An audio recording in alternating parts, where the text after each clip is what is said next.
Well, now that we've explored Azure Machine Learning Studio and learned how to use it to experiment with some data, it's time to turn our attention to building predictive models using machine learning.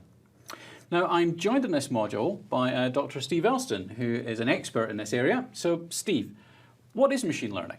Well, as the name suggests, machine learning is a technique in which we train a computer using data.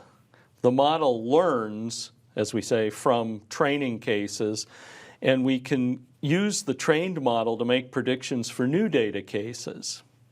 We start with a data set that contains historical records or observations.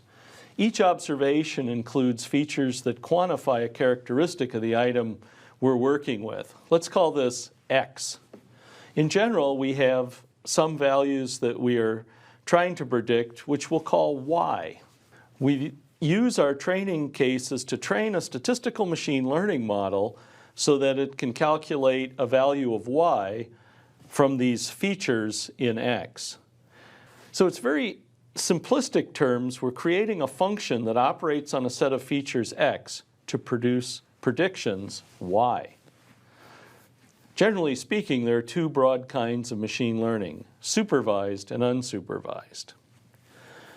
In supervised learning scenario, we start with observations that include known values of the variable we want to predict. We call these the labels. We then use a machine learning algorithm to train a model that fits the features to the known label.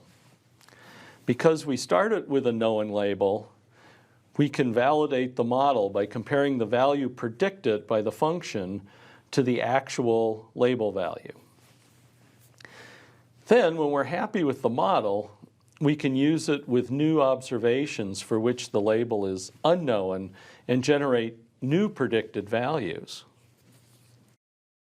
Unsupervised learning is different from supervised learning in that we do not have known label values in the data set.